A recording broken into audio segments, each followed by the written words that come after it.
اور اسی بھیڑ میں جس نیزہ بردار نے سر امام حسین کو اٹھا رکھا تھا، اس بھیڑ میں نیزہ اس کے ہاتھ سے چھوٹ گیا، سر حسین نوک نیزہ کی بلندی سے زمین پر گرا۔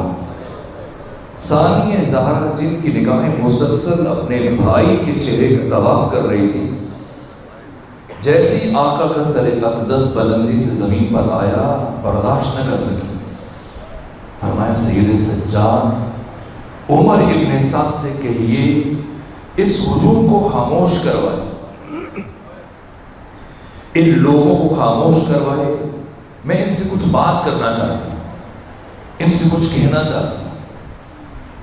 جیسے امام سجاد نے اپنی پھوپھی زینب کی یہ بات عمر ابن سعد تک پہنچائی تو ہنسنے لگے کہ سید سجاد علی زین العابدین آپ کی پھوپھی عجیب باتیں کرتی ہیں، یہ اتنا بڑا اجتماع، یہ لوگوں کا ٹھنڈے مارتا ہوا سمندر کہ سارا کوفہ سمٹ کر اس مقام پر جمع ہے،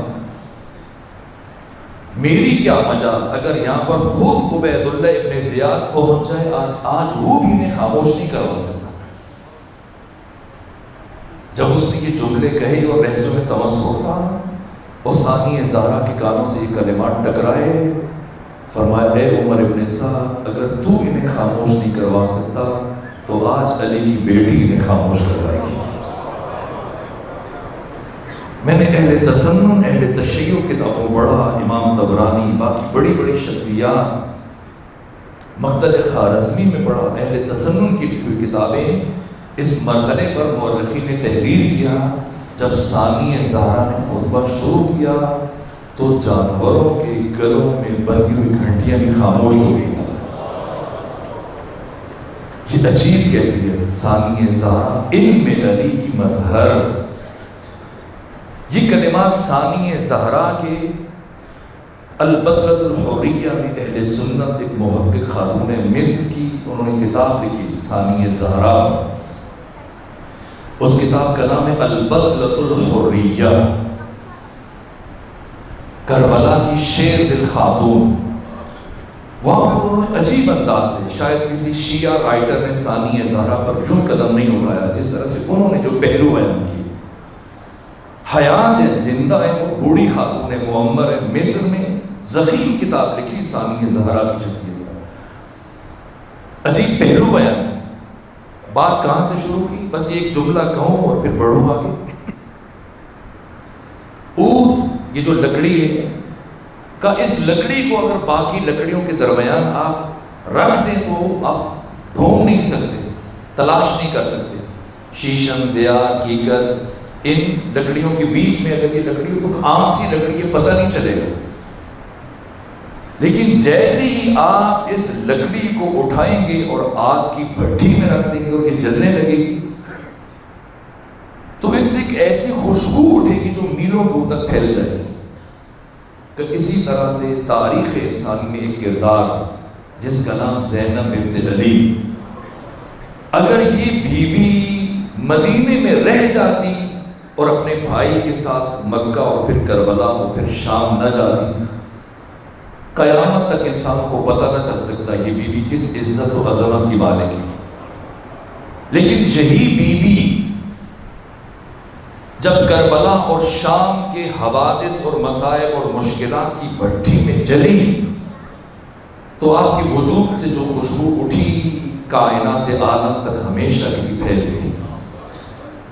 ثانیہ زہرا وہ شخصیت کے جنہوں نے خود پہلے امت بنا کے دکھایا، پھر امت سازی کا نصاب بیان کیا۔ بی بی کے القابات میں سے ایک لقب شریکت الحسین، شریکت الحسین یعنی اس بی بی نے ساری امت اپنے ہاتھوں سے تیار کر کے اپنے بھائی حسین کے حوالے کی۔ یہ کردار بہت عجیب ہے، اس کی کوشش کروں گا میں آخری مجلس میں کچھ 12 محرم کو اس کی کچھ پہلو بیان کروں۔ ایک ثانیہ زہرا نے خود امت بنا کے دکھائی، وہ بیویاں اور بچے، کہ ثانیہ زہرا کی تعلیم اور تربیت نے انہیں ناقابل تسخیر بنا دیا۔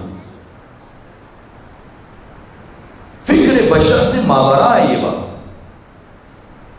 دیکھیں اگر کچھ دیر انسان بھوک برداشت کرے، پیاس برداشت کرے، ہجوم برداشت کرے، وہ حواس باختہ ہو جاتا ہے. 19 دن مسلسل ان بیویوں نے، بچوں نے، خواتین نے بے پالان شتر کی پشت پر سفر کیا. 3 دن شام شہر کے دروازے پر بیٹھے رہے، نامحرموں کی نگاہوں کا مرکز بنے رہے. اور چوتھے دن جس حالت میں آپ کو لے کے جایا گیا یزید کے دربار تک، یہ بیان نہیں کیا جا سکتا، مرحلہ مصائب نہیں. لیکن جیسے ہی بیویاں اور بچے یزید کے دربار میں داخل ہوئے، یہاں یزید نے اپنے کارندوں کے ذریعے کئی دن خرچ کیے، یہاں تک کہ 3 دن بیویوں کو صرف اس لیے انتظار کروایا کہ دربار پوری طرح سج جائے. چن چن کر کرسیاں رکھوائی گئی خواص کو کہ اس کرسی پر فلاں نے بیٹھنا ہے، فلاں سفیر یہاں بیٹھے گا، فلاں گورنر یہاں بیٹھے گا. اپنی زندگی کی سب سے بڑی کامیابی کا جشن منانے کے لیے، اپنی فتح کا جشن منانے کے لیے یزید مسلسل کئی دن سے تیاریاں کرتا رہا، یہاں تک کہ 3 دن اس قافلے کو انتظار کروایا تاکہ تیاریاں مکمل ہو جائیں. اس کی سوچ یہ تھی کہ جیسے ہی یہ بھوکی پیاسی بیویاں، بچے جن کے ہاتھ، جن کے گلے رسیوں میں بندھے ہوئے، زنجیروں میں جکڑے ہوئے، یہ مسلسل اتنے دنوں سے، اتنی راتوں سے جاگے ہوئے، زخمی پریشان حال، جن کے پاؤں میں بیڑیاں، گلے میں توق ہے، خون بہہ رہا ہے، یہ جیسے ہی میرے دربار میں آئیں گے. میں پہلی مرتبہ کچھ عرصہ پہلے برادر کے ساتھ ہم گئے شام، اس سے پہلے مجھے جانا نہیں ہوا. آج بھی جو دوست شام جا چکے ہیں وہ جامع اموی میں کھڑے ہیں. اس عمارت کی ہیبت، اس کی وسعت، ایک طرف انسان کھڑا ہوتا ہے، خود اس کے اندر چلے جائیں، باہر آ جائیے، عجیب کیفیت ہے اس عمارت. اور اس میں چاروں طرف کرسیاں لگی ہوئی ہیں، ہزاروں افراد خواص بیٹھے ہیں. جو میں نے کل اشارہ کیا تھا یا پرسوں یہاں پہ اشارہ کیا تھا، ان مختصر بیویوں اور بچوں کی فوج لے کر ثانی زہرا، یہ مختصر ترین امت لے کر ثانی زہرا دنیا کی سب سے بڑی قوت سے نبرد آزما ہونے کے لیے آئی. 3 بر اعظموں کا مطلق العنان حکمران، جس کی 3 بر اعظموں پر حکومت ہے، خوش ہے، مسرور ہے، شراب پی رہا ہے، انتظار، ایک ایک لمحے کا انتظار کر رہا ہے کب حسین کی بیٹیاں، حسین کی بہنیں، حسین کی ازواج، حسین کے گھر والے عزیز داخل ہو، میں باقاعدہ طور سے اپنی کامیابی اور فتح کا جشن مناؤں.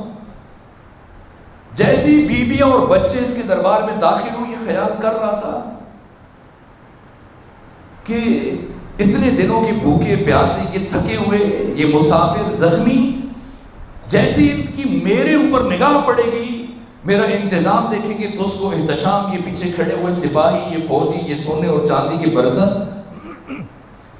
یہ اس دربار کی عظمت و ابوہت جیسی دیکھیں گے، سب سے پہلے آ کر یہ سارے کے سارے میرے سامنے جھکیں گے، سجدے میں گر جائیں گے، پھر باری باری ہاتھ جوڑ کر مجھ سے معافیاں مانگیں گے، رحم کی اپیل کریں گے، مجھ سے معافی طلب کریں گے. لیکن یہ زینب بنت علی کا کردار ہے. میں عرض کروں کربلا کے سارے شہیدوں کی مصیبت کو جمع کیا جائے، زینب بنت علی کی ایک ایک ساتھ آنے والی ایک ایک خاتون کی مصیبت کے برابر ہی نہیں ہو سکتی. ایک ایک بچے نے جو اس سفر میں ایک ایک دن میں برداشت کیا، ساری کربلا کی مصیبتیں ایک طرف، ثانی زہرا کے ان سپاہیوں کی مصیبت ایک طرف. ام المصائب اس بی بی کا لقب ہے، مصیبتوں کی ماں. کائنات کی کوئی مصیبت نہ تھی جو ثانی زہرا نے نہ دیکھی. پھر وہ کیسی امت تیار کی اس مخدرہ نے، علی کی شیر دل بیٹی نے، کیسے تربیت کے مراحل سے گزارا. میں نے مقتل کی کتابوں کو پڑھا ہے، سیرت کی کتابوں کو پڑھا ہے، تاریخ کربلا کو بار بار پڑھا ہے.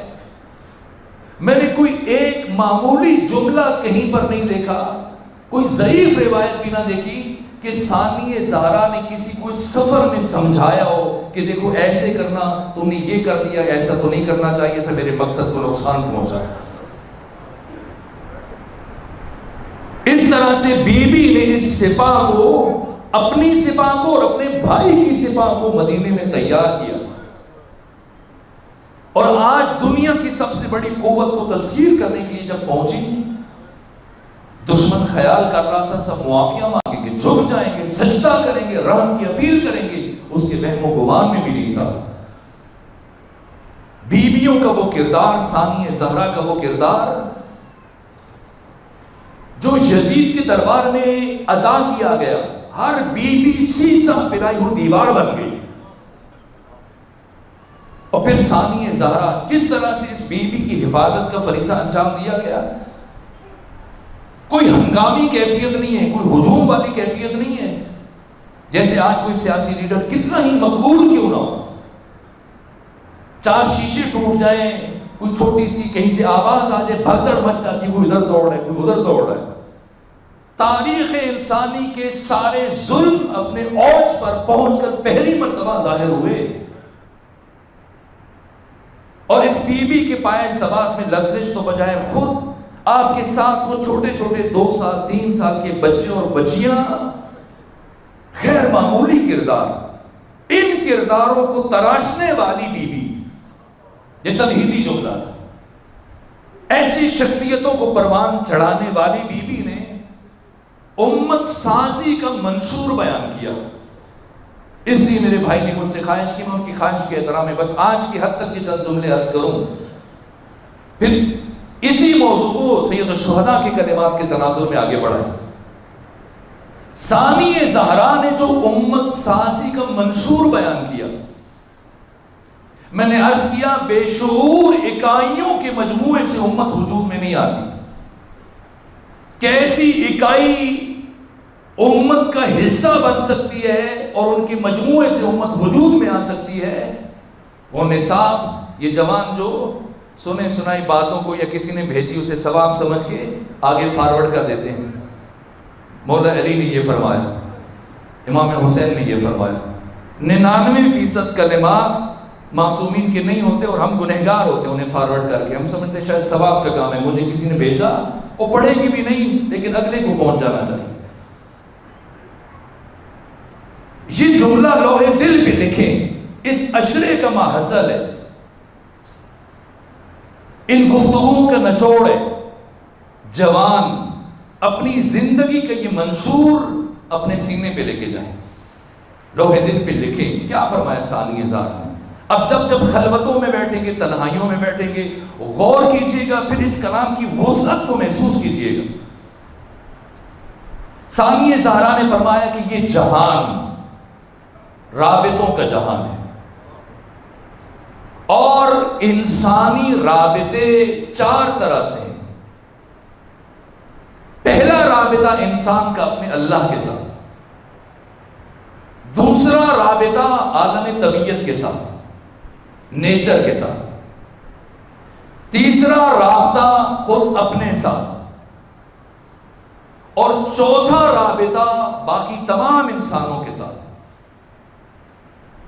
یہ تقسیم بیان کی اور اس کے بعد قاعدہ، کلیہ، دستور اور منشور بیان کیا بی بی۔ فرمایا انسان کامل اسے کہتے ہیں، ایک بیلنسڈ پرسنالٹی، ایک متوازن شخصیت، ایک انسان، پورے معنی میں انسان۔ انسان کامل صرف اسے کہا جائے گا جس کا ان چاروں کے ساتھ رابطہ حد اعتدال پر ہو اور حد کمال پر ہو۔ اگر ایسی اکائی وجود میں آ گئی تو ان اکائیوں کے ملتے رہنے سے ایک امت وجود میں آ جائے گی۔ یہی امت امام حسین کو مطلوب تھی، یہی امت امام زمانہ کو مطلوب ہے۔ امام زمانہ کی غیبت کا فلسفہ کیا ہے؟ کیوں غائب ہے امام؟ 11 امام امت کے درمیان موجود تھے، اور ہمارے زمانے کا امام ہمارے درمیان ہے لیکن ہماری دسترس نہیں، گویا غائب ہے۔ کیوں غائب ہے؟ کیا یہ ظلم ہے ہمارے ساتھ کہ پچھلی امتوں کے امت کے امام تو ان کے بیچ میں رہے، ان کے درمیان ہر دکھ سکھ میں، ہر مصیبت میں، ہر مشکل میں، ہمارا امام ہمارے درمیان ہوتے ہوئے ہماری دسترس نہیں ہے، گویا وہ ہمارے لیے موجود نہیں۔ امام زمانہ کی غیبت کا فلسفہ کیا ہے؟ امام ہمیشہ امت کے لیے آتا ہے۔ یہ 14 کے 14 اللہ کے ولی ہیں، ان 14 کے انوار قرب خدا میں ازل سے موجود تھے۔ پھر پروردگار نے ان ولاۃ الامر کے انوار کو زمین میں تدریجاً اتارا، کبھی ایک کو، کبھی دوسرے کو، کبھی تیسرے کو، کبھی ایک وقت میں 2، کبھی ایک وقت میں 3، کبھی ایک وقت میں 4۔ جب خدا کے پاس ہیں تو ولی ہیں، جب یہاں آئے تو ہادی بن کے آئے، کوئی نبی کی صورت میں، کوئی امام کی صورت میں۔ امام علم منطق کی اصطلاح میں جو مفاہیم بیان ہوتے ہیں، ایک مفہوم ہے متضایفین۔ متضایفین وہ مفہوم کہلاتا ہے کہ جس میں الف کا سمجھنا موقوف ہے بے پر، بے کا موقوف ہے سمجھنا موقوف ہے الف پر۔ جیسے اگر میں کہوں بلندی، تو بلندی ممکن ہی نہیں ہے جب تک کہ پستی کا تصور نہ ہو۔ ان میں سے ایک کا سمجھنا دوسرے پر موقوف ہے۔ امام اور امامت اسی طرح کا مفہوم ہے۔ امام ہمیشہ امت کے لیے آتا ہے، امت نہ ہو تو امام کو نہیں بھیجا جاتا۔ امام زمانہ کی غیبت کی حکمت، یہ میں اجمالی جملہ عرض کر رہا ہوں، کیوں غائب ہے؟ امام ہمیشہ امت کے لیے آتا ہے۔ پہلے 11 امام میدانوں میں کھڑے ہو کے امت کو آوازیں دیتے رہے، امام موجود تھے، صدائے استغاثہ بلند کرتے رہے، امت غیر حاضر تھی۔ علی فریاد کرتے رہے، میرا دشمن باطل پر ہونے کے باوجود بلاتا ہے، اس کے ساتھ ہزاروں اکٹھے ہو جاتے ہیں، میں حق پر ہوں، میں تمہیں بلاتا ہوں، تم اپنے گھروں سے باہر نہیں نکلتے۔ ایسی امام حسن، ایسی امام حسین، امت نے ساتھ دیا ہوتا تو امام زندانوں میں کیوں زندگیاں گزار کے چلے جاتے؟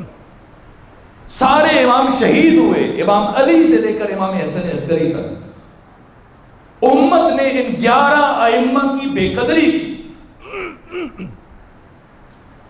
یہ 11 بلاتے رہے، آؤ ساتھ دو، ہم تمہارے لیے آئے ہیں، تمہیں کمال تک پہنچانے کے لیے۔ امت نے ساتھ نہیں دیا۔ خدا نے فرمایا اب یہ میرا آخری ذخیرہ ہے، یہ میرا آخری سرمایہ ہے، اسے میں بے قدروں کے حوالے نہیں کروں گا۔ پہلے 11 نے بلایا، تم نہیں آئے، اب تم بلاؤ گے، اسے نہیں بھیجوں گا۔ چاہے تم صبح شام دعائیں پڑھو، اللہم کل ولیک الحجۃ ابن الحسن، پڑھ پڑھ کے تھک جاؤ، تب بھی نہیں بھیجوں گا۔ سارے ایک ساتھ جمع ہو کے پڑھو، تب بھی نہیں بھیجوں گا۔ پہلے یہ سمجھو کہ میں نے اس ذخیرے کو تمہارے درمیان سے ہٹایا کیوں، تاکہ پھر تمہیں پتہ چلے کہ کب بھیجوں گا۔ جب غیبت کا فلسفہ سمجھ لو گے، پھر ظہور کا فلسفہ بھی سمجھ میں آ جائے گا۔ فلسفہ غیبت کیا ہے؟ امت نہیں تھی، افراد تھے، ہجوم تھا، امت آمادہ نہیں تھی، امت تیار نہیں تھی، امت اس قابل نہیں تھی کہ اللہ کے اس عظیم ترین ذخیرے اور نعمت کی حفاظت کر سکے۔ اس لیے پروردگار نے موجود ہوتے ہوئے لوگوں کی نگاہوں سے اوجھل کر دیا۔ اب کب ظہور فرمائے گا؟ غائب کیوں ہوئے؟ امت نہیں تھی۔ ظہور کب فرمائیں گے؟ جب امت تیار ہو جائے گی۔ تو تو پھر اس عہد غیبت میں ہماری ذمہ داری کیا ہے؟ عہد انتظار میں ہماری ذمہ داری کیا ہے؟ یہ آپ بتائیے. امام غائب کیوں ہے؟ امت تیار نہیں ہے. ظہور کب فرمائیں گے؟ جب امت تیار ہو جائے گی. تو اہل غیبت میں منتظرین کی ذمہ داری کیا ہے؟ امت سازی. اب سمجھے اس بات کی اہمیت کو. یہ جو حسین ابن علی نے مدینہ سے چلتے ہوئے فرمایا، یہ صرف اپنے لیے نہیں، پورے عہد امامت کے لیے، اپنے آخری فرزند امام زمانہ کے لیے بھی فرمایا. اور امت سازی کا منشور کلام حسین کے تناظر میں، وہ میں کل سے عرض کروں گا، آج کی حد تک بس ثانی زہرا کا یہ جملہ ہے. اگر کوئی اس امت کی اکائی بننا چاہتا ہے، جو امت امام زمانہ کو مطلوب ہے،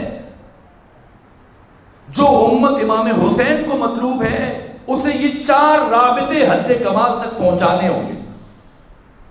اس بات کو جوان اپنے لوح دل پہ نقش کر لیں. ورد، وظیفے، دعائیں، ان سے نہ امتیں بنتی ہیں، نہ ظہور ہوتا ہے، نہ تبدیلیاں آتی ہیں، نہ انقلاب آتا ہے.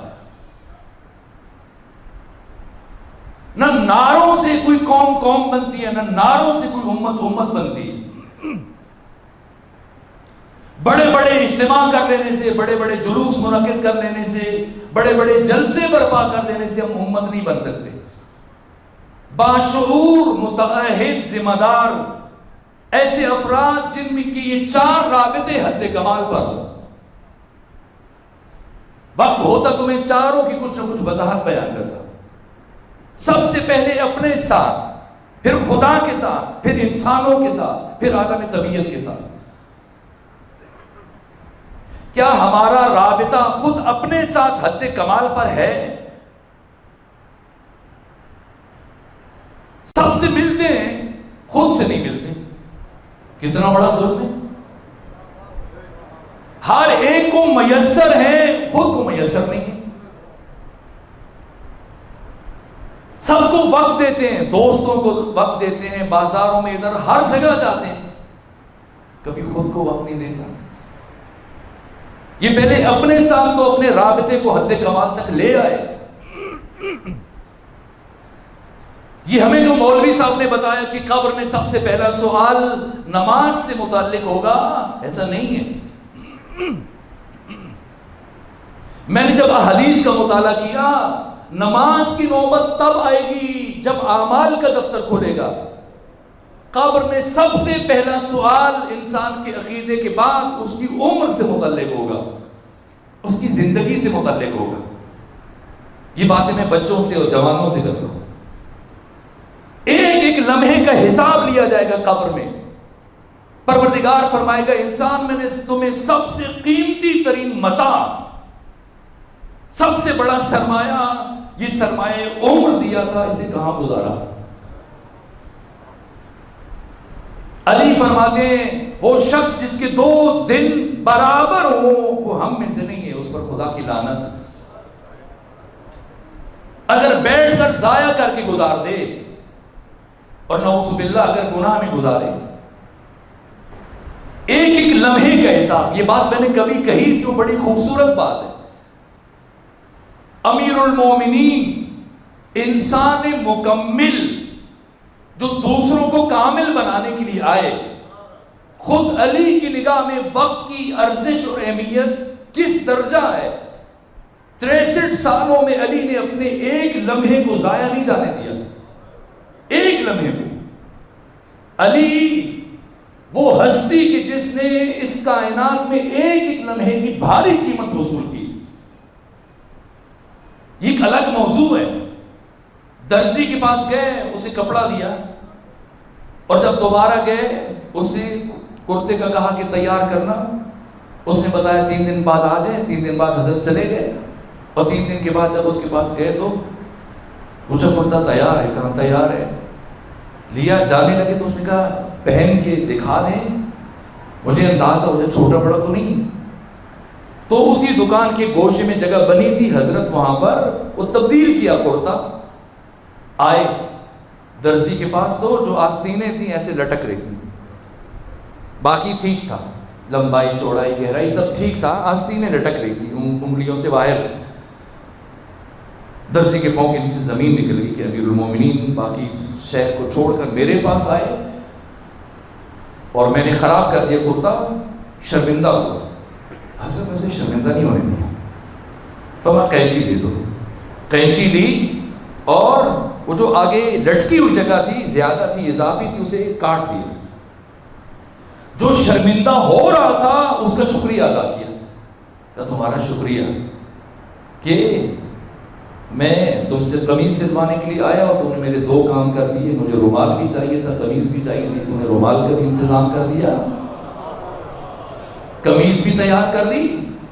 شکریہ ادا کر کے وہ اضافی کپڑا جیب میں ڈالنا چاہنے لگے۔ درزی نے کہا امیر المومنین اگر چند لمحے مجھے دیں اور یہ قمیض پھر سے مجھے واپس کریں، پہلے جب میں نے آپ کو دی تھی تو میں نے سامنے سے اس کی سلائی کی تھی، یہ بڑی خوبصورت لگ رہی تھی، اچھی لگ رہی تھی، اگر پھر سے مجھے دے دیں تو میں ذرا ایسے تیار کر کے پہلے کی طرح تاکہ آپ پہن کے جائیں اور دیکھنے میں اچھی لگے۔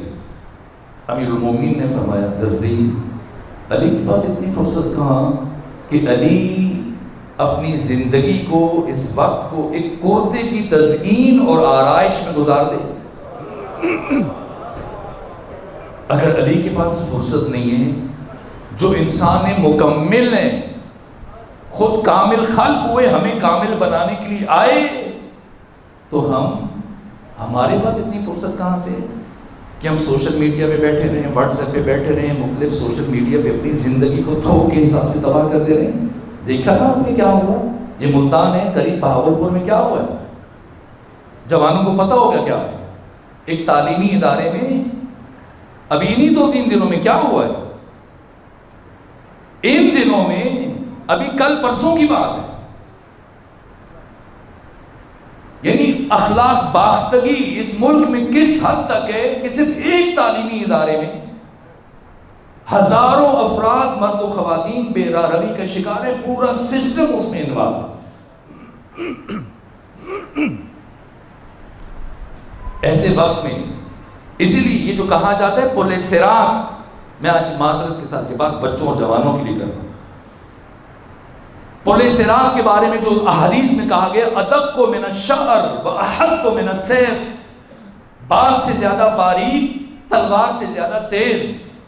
خمینی متشکر فرماتے ہیں کاش بال جتنا باریک ہوتا تو بندہ گزر بھی سکتا، کاش تلوار جتنا تیز ہوتا تو کچھ امکان ہوتا، یہ تو اس سے بھی تیز تر ہے۔ اور پھر فرماتے ہیں جوانوں، یہ پل صراط جو بال سے زیادہ باریک اور تلوار سے زیادہ تیز ہے، کہ یہی دنیا مومن کے لیے پل صراط ہے، کہ اگر ایک مومن صبح سے لے کے شام تک، ایک جوان 24 گھنٹوں کے اندر صرف ایک دن کے لیے اپنے اعضاء کو، جوارے کو، ہاتھوں کو، آنکھوں کو، زبان کو، دل کو، دماغ کو، شعور کو، لاشعور کو، سوچ کو، فکر کو، اپنے مخیلہ کو، وجدان کو، صرف ایک دن 24 گھنٹے ان گناہوں سے خود کو بچا کے رکھنے کی کوشش کرے، شام تک اس کی کمر توڑی ہو جاتی ہے۔ علی سے مدد مانگتے ہیں، اس موقع پر علی سے مدد مانگنی چاہیے۔ علی بشریت کا وہ مشکل کشا ہے جو ان مشکل مواقع پہ انسان کی انگلی پکڑ کے اس کو نجات تک لے کے جاتا ہے۔ خلوتوں میں، تنہائیوں میں خدا کو علی کا واسطہ دے، باقی مشکل مراحل ہیں۔ سب سے قیمتی ترین متاع ہمارے پاس ہماری زندگی ہے۔ ہم سمجھتے ہیں شاید اچانک سے جناب اسرائیل آئیں گے، روح نکل جائے گی، یہ ہماری غلط فہمی ہے۔ وقت ختم ہو، یہ آخری بات کر رہا ہوں، بہت کچھ کہنا تھا لیکن بس اتنا ہی ادا ہو سکتا۔ اچانک سے ہم سوشل میڈیا پہ تحریر پڑھتے ہیں، اعلان، یا پھر کسی مسجد کی مینارے سے یا کسی امام بارگاہ کے لاؤڈ سپیکر سے آواز بلند ہوتی ہے، حضرات اعلان سنیں، فلاں شخص ابھی کچھ دیر پہلے اس کی وفات ہو گئی اور اتنی بجے اس کا جنازہ ہوگا۔ اور اگر مرنے والا 30 سال کا، 35 سال کا، 25 سال کا، 40 سال کا کوئی فرد ہو تو فوراً سے آپ کیا کہنا شروع کرتے ہیں؟ کیا سنتے ہیں؟ کیسی باتیں؟ تعجب ہے، کیا ہوا ایسے؟ یہ تو بالکل ٹھیک ٹھاک تھا، اچانک مر گیا، واقعاً اچانک مارا ہے۔ ہم سمجھتے ہیں اچانک مرا. 30 سال میں کیا ہوا؟ ابھی تو 30 سال کا تھا اچانک مر گیا. نہ، اچانک نہیں مرا، اسے مرتے مرتے 30 سال لگ گئے. کس نے کہا موت دفعتاً آتی ہے، اچانک آتی ہے؟ موت تدریجی ہے. ہر قدم موت کی بھیانک وادی کی طرف ایک سفر ہے. قدم میں ہر سانس. میرے عزیزو، اس متاع عمر کی قدر جانیے. ان تمام مشکلوں کے دور میں، ان حوادث کے دور میں، جبکہ خود کو صراط مستقیم پر برقرار رکھنا بہت مشکل مرحلہ ہے، بہت مشکل ہے. اگر اس بہت پرآشوب دور میں، جہاں ہر طرف ثقافتی یلغار ہے، جہاں پر میڈیا مسلسل زہر اگل رہا ہے، جہاں ذہنیتوں کو، دل و دماغ کو، جو بھی چیز کھولے سامنے انسان کو برائی کی طرف بلا رہی ہے، اگر کوئی چیز ہمیں سعادت مند بنا سکتی ہے تو وہ کربلا والوں کا ذکر ہے. اور بالخصوص چونکہ جوانوں کی بات ہو رہی ہے، تو جوانوں کے لیے اگر کوئی ہستی اس کائنات میں آئیڈیل بن سکتی ہے تو وہ شبیہ رسول اللہ علی اکبر ہے. اگر کوئی اور گناہوں میں مبتلا ہوتا ہے، ہو جائے، جن کے سامنے علی اکبر جیسی ہستی کو امام حسین نے مثال بنا کے بھیجا ہو. میں جوانوں سے عرض کروں گا، کبھی اگر اپنے نفس پر ضبط کرنا مشکل ہو رہا ہو،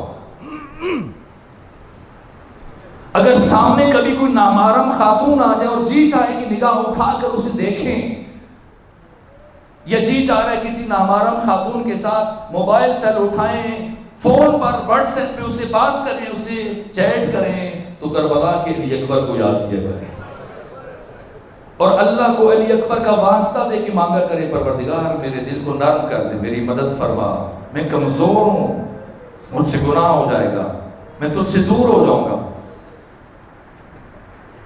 آئے میرے عزیزو، آج اس شہید کا ذکر کرتے ہیں، کربلا کا وہ شہید جسے حسین ابن علی آدھی رات کو اٹھ کر ہاتھ میں چراغ لے کر اس کے سرانے کھڑے ہو کے اس کا چہرہ دیکھا کرتے تھے.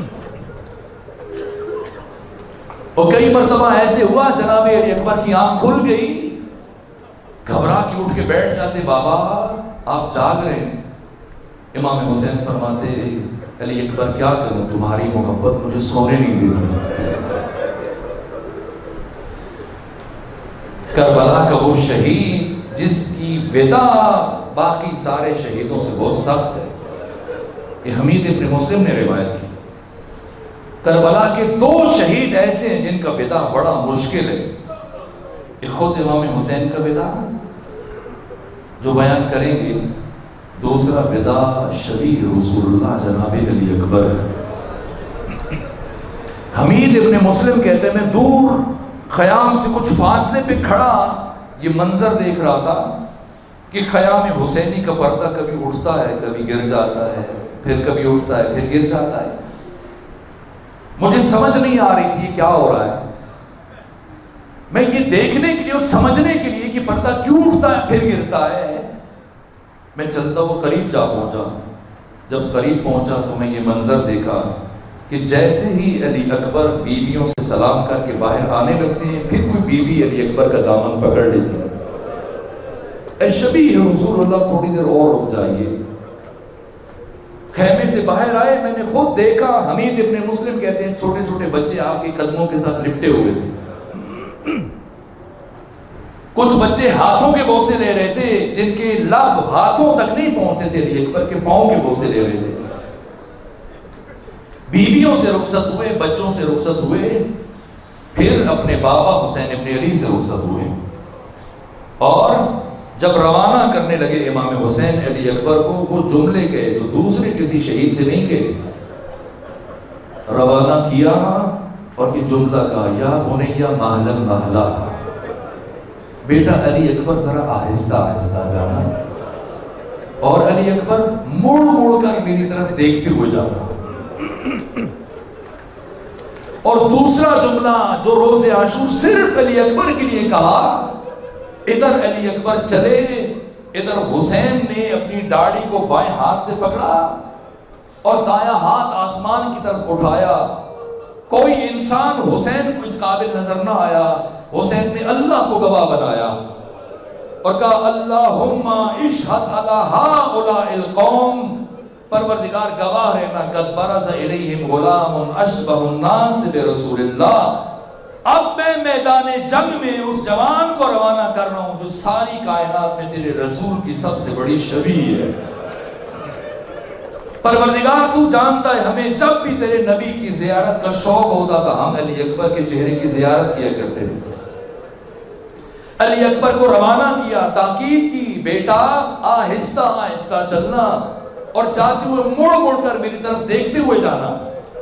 علی اکبر کو روانہ کیا، چند قدم علی اکبر کی سواری نے طے کیے، جناب علی اکبر نے ایک آواز سنی، مڑ کر دیکھا، عجیب قیامت کا منظر تھا۔ کیا دیکھا؟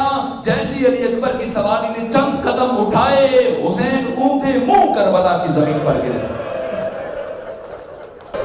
علی اکبر نے بابا کی حالت دیکھی، جلدی سے گھوڑے سے اترے، تیزی سے آگے بڑھے، بابا کو اٹھایا، عرض کیا بابا جان آپ تو مجھے رخصت کر چکے تھے، پھر یہ حال کیوں ہے؟ بعض پڑھنے والے پڑھ دیتے ہیں کاش تیرا کوئی جوان بیٹا ہوتا، نہ، جوان بیٹا ہونا اور ہے، علی اکبر جیسا بیٹا ہونا اور ہے۔ جیسے علی اکبر نے کہا بابا آپ تو مجھے رخصت کر چکے تھے، پھر یہ کیفیت کیوں ہے؟ جواب دیا اے علی اکبر کاش آپ کا آپ کے جیسا بیٹا ہوتا۔ بس میرے عزیزو، اب روانہ کیا، علی اکبر میدان جنگ میں گئے اور عمر ابن سعد مقابلے میں ایک ایک بڑے بڑے پہلوان کو بھیجتا ہے، آپ لمحے میں اسے فرنار کرتے ہیں، دوسرے کو بھیجتا ہے، دوسرے کو فرنار کرتے ہیں، یہاں تک کہ 80 بڑے بڑے دشمنوں کو فرنار کیا۔ سید ابن طاؤس نے اللحوف میں لکھا، ابھی مخنف نے تحریر کیا منہاج الدموع میں، 80 دشمنوں کو قتل کرنے کے بعد ایک مرتبہ عمر ابن سعد کے سپاہی سمٹنے لگے، اب بار بار مبارزہ طلب کر رہے ہیں، کسی کو بھیجو لیکن کوئی نہیں آ رہا ہے۔ اپنے دادا علی کی شجاعت کی یاد تازہ کر دی اور جب کوئی مبارزے کے لیے نہ آیا، کچھ سوچ کر دوبارہ خیمے کی طرف چل پڑے۔ بابا انتظار کر رہے تھے، در خیمہ پر کھڑے ہوئے، آئے، بابا کے پاس پہنچے اور ملنے کے بعد ایک جملہ کہا، بابا جان اے کاش اگر پانی کے 2 گھونٹ مل جائے۔ آپ تصور کریں گے اس جملے سے قلب حسین پر کیا اثر ہوا ہوگا۔ وقت ختم ہو چکا لیکن میں ایک اشارہ دے دوں، جب امام سجاد کی ولادت ہوئی تو امام حسین نے آپ کو ایک سفید پارچے میں لپیٹ کر گھر کے اس گوشے میں رکھا جو عبادت کے لیے مخصوص تھا۔ گھر کے سارے افراد جمع تھے، امام حسین نے فرمایا میں اس بچے کو اللہ کے راستے میں نذر کرتا ہوں۔ مولا متقیان موجود تھے، آگے بڑھے، کہ میں اس بچے کی تربیت کروں گا، میں اس بچے کی پرورش کروں گا۔ برابر 4 سال سید سجاد کو مولا علی نے اپنے ساتھ رکھا، اپنے ساتھ سلاتے تھے، اپنے ساتھ کھلاتے تھے، پلاتے تھے، ساتھ رکھتے تھے۔ بے ہی جب جناب علی اکبر کی ولادت ہوئی، امام حسین نے دوبارہ یہی کام کیا، سفید پارچے میں لپیٹ کر اسی طرح سے گوشہ عبادت میں جو تہجد کے لیے مخصوص تھا، اب بھی خاندان کے افراد جمع تھے، رکھا کہ میں اس بچے کو اللہ کے راستے میں نازل کرتا ہوں۔ اب کی دفعہ زینب بنت علی آگے بڑھی، کہا بھیا حسین میں اس بچے کی پرورش کروں گی۔ پھر 18 سال ثانیہ زہرا نے علی اکبر کی پرورش کی، اور ان 18 سالوں میں اکثر امام حسین علی اکبر کو بلا کے پوچھا کرتے تھے بیٹا علی اکبر کچھ چاہیے، کوئی ضرورت ہے؟ علی اکبر کہتے کچھ نہیں چاہیے، اور امام حسین فرماتے بیٹا علی اکبر میری خواہش ہے کبھی تم مجھ سے کچھ مانگو میں تمہیں کچھ دوں۔ اور علی اکبر کہتے کہ بابا میری پھوپھی زینب میری ہر ضرورت میرے مانگنے سے پہلے پوری کر دیتی ہے، میں آپ سے کیا مانگوں؟ میرے عزیزو 18 سالوں میں حسین کی حسرت تھی علی اکبر کبھی مجھ سے کچھ مانگے میں اپنے بیٹے کو عطا کروں۔ علی اکبر نے کبھی نہیں مانگا، آج زندگی میں پہلی مرتبہ علی اکبر اپنے بابا سے 2 گھونٹ پانی مانگ رہے ہیں۔ قلب حسین کی کیفیت کیا ہوگی؟ فرمایا علی اکبر اپنی زبان میرے دہن میں رکھو، شاید تمہیں کچھ تسلی ہو جائے، افاقہ ہو جائے۔ علی اکبر نے اپنی زبان رکھی، گھبرا کر باہر نکال لی۔ بابا جان آپ کی زبان تو مجھ سے زیادہ خشک ہے۔ فرمایا بیٹا علی اکبر جاؤ، حوض کوثر پر آپ کے دادا علی آپ کا انتظار کر رہے ہیں، آپ کی دادی فاطمہ زہرا آپ کا انتظار کر رہی ہیں۔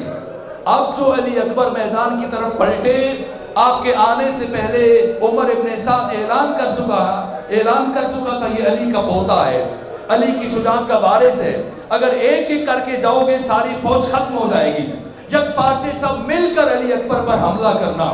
جیسے ہی جناب علی اکبر پہنچے، انہوں نے مل کر حملہ کرنا شروع کیا، لیکن اللہ نے شجاعت جناب علی اکبر جس طرف بڑھتے تھے کشتوں کے پشتے لگا رہے تھے، یہاں تک کہ ایک مرتبہ حسین بن نمیر نے آپ کو آواز دی، کہا علی اکبر آپ تو اتنی شجاعت سے جنگ کر رہے ہو، لیکن دشمنوں نے آپ کے خیموں کو آگ لگا دی۔ جیسے یہ سنا، ایک مرتبہ دیکھنے کے لیے مڑے کیا واقعہ آگ لگی ہے، جیسے ہی مڑے تو سنان ابن انس نے ایک نیزہ مارا، جو نیزہ آپ کے سینے کو چھینتا ہوا آخر تک چلا گیا، اور کیسے عرض کروں، لیکن مقتل کے جملے ہیں، نیزہ مارنے کے بعد وہ نیزے کو گھماتا رہا، اور دوسرا کام جو شقی نے کیا، اس نیزے کے دستے کو توڑ دیا۔ اب نیزے کی ہمی قلب علی اکبر میں پیوست ہو گئی، اور خود کو زین فرس پر سنبھال نہ سکے، لیکن اتنے خوددار تھے کہ خود کو گھوڑے سے گرنے نہیں دیا، بلکہ اپنی باہیں گھوڑے کے گلے میں ڈال دی، اور گھوڑا جب اس کی آنکھیں زخمی ہوئی سمجھ نہ سکا، دشمنوں کے مجمع میں چلا گیا۔ اور سید ابن طاؤس لکھتے ہیں علی اکبر کی سواری جس طرف سے گزر رہی تھی، جس کے ہاتھ میں جو ہتھیار تھا، فَقَتَّلُوهُ عِرْبًا عِرْبًا، اب علی اکبر کے جسم کے ٹکڑے کٹ کٹ کے کربلا کی زمین پر گر رہے تھے۔ اتنے خوددار علی اکبر، بابا کو مدد کے لیے نہیں بلایا، بس اتنا کہا بابا جان علی اکبر کا آخری سلام قبول کر لیجئے۔ وہ حسین ابن علی جو ہر شہید کی لاش پر تیر کی طرح سے پہنچتے تھے، اس حسین کو علی اکبر کی لاش تک پہنچنے میں بڑی دیر لگ گئی، اس لیے کہ جب علی اکبر نے آواز دی تو حسین کبھی ادھر گرتے ہوں کبھی ادھر گرتے ہیں، اور فرماتے ہیں بیٹا علی اکبر مجھے کچھ دکھائی نہیں دے رہا، علی اکبر مجھے آواز دو، میں تمہاری آواز کے سہارے تمہاری لاش تک پہنچ جاؤں۔ ایک مرتبہ علی اکبر کی سواری آگے بڑھی، آ کر امام حسین کے ابا کو اپنے دانتوں میں لیا۔ مجھے نہیں معلوم حسین کیسے پہنچے، لیکن اللہ نہ کرے کوئی باپ اپنے بیٹے کا وہ حال دیکھے جو حسین نے علی اکبر کا دیکھا۔ علی اکبر ایڑیاں رگڑ رہے ہیں، ایک ہاتھ سینے پر ہے، پوچھا بیٹا کیا ہوا؟ کہا بابا آپ کو تکلیف ہوگی۔ کہا بیٹا بتاؤ کیا ہوا؟ کہا بابا سنان ابن انس نے نیزہ مارا، نیزے کی ہمی میرے کلیجے میں رہ گئی، بابا مجھے بہت تکلیف ہو رہی ہے۔ ایک مرتبہ امام حسین نے اپنا ایک زانو خاکے کربلا پر رکھا، رخ نجف اشرف کی طرف کیا، امی کو ہاتھوں سے ایک مرتبہ نکالا، نیزے کی امی نہیں آئی، علی اکبر کا کلیجہ ساتھ آ گیا، اور صرف علی اکبر کی روح نے پرواز نہیں کیا، اب حسین کے جسم میں بھی جان ختم ہو گئی۔ حسین ابن علی نے کئی مرتبہ کوشش کی علی اکبر کو اٹھائیں، لیکن حسین سے علی اکبر کی لاش نہیں اٹھائی جا رہی۔ ثانیہ زہرا جو خیام کے دروازے سے یہ سارا منظر دیکھ رہی تھی، سمجھ گئی اب حسین سے علی اکبر کی لاش نہیں اٹھائی جائے گی۔ ایک مرتبہ بنو ہاشم کے بچوں کو روانہ کیا، جاؤ امام وقت کی نصرت کرو۔ اب بنو ہاشم کے چھوٹے چھوٹے بچے واہ علیہ واہ محمدہ واہ حسینہ آوازیں بلند کرتے ہوئے میدان کربلا میں پہنچے، سب نے مل کر علی اکبر کی لاش اٹھائی، حسین علی اکبر کی لاش کے پیچھے پیچھے، اب ماما گلے میں دونوں ہاتھوں سے ماتم کر رہے ہیں اور یہ نوحہ پڑھ رہے ہیں، یا بنیا علی الدنیا بعد کل عفا علی اکبر تیرے بعد اس زندگانی دنیا پر خاک ہو۔ بس آخری جملہ عرض کروں میرے عزیزو، یہ تو حسین کی حالت ہے، سنیں گے ماں کی کیا حالت ہے، ماں کی کیفیت کیا ہے۔ جب علی اکبر کی میت پہنچی خیام کے باہر، ثانی زہرا نے فرمایا ساری بیویوں آؤ، آخری مرتبہ شبیہ رسول اللہ کی زیارت کر لو۔ ساری بیویاں جمع ہوئی، ایک کوہرام برپا ہوا۔ کچھ وقت گزرنے کے بعد ثانی زہرا نے سر اٹھایا اور چاروں طرف دیکھا، اور دیکھنے کے بعد کہا فضا مجھے ام لیلہ نظر نہیں آ رہی، مجھے شہید کی ماں نظر نہیں آ رہی۔ اے فضا شاید ابھی تک لیلہ کو خبر نہیں ہوئی کہ اس کے بیٹے علی اکبر کی لاش آ چکی ہے، جاؤ جا کر ام لیلہ کو بتاؤ علی اکبر کی لاش آ چکی ہے۔ اور جب فضا پہنچی اس خیمے میں جہاں پر ام لیلہ کا قیام تھا تو کیا دیکھا، بی بی خیمے کے اندر دوڑ رہی ہے، کبھی ایک طرف گر جاتی ہیں کبھی دوسری طرف گر جاتی ہیں۔ فضا نے پوچھا بی بی کیا ہوا، کیوں دوڑ رہی ہیں، کیوں گر رہی ہیں؟ کہا فضا اچھا ہوا تم آ گئی، میں نے سنا ہے میرے علی اکبر کی لاش آئی ہے، مجھے کچھ دکھائی نہیں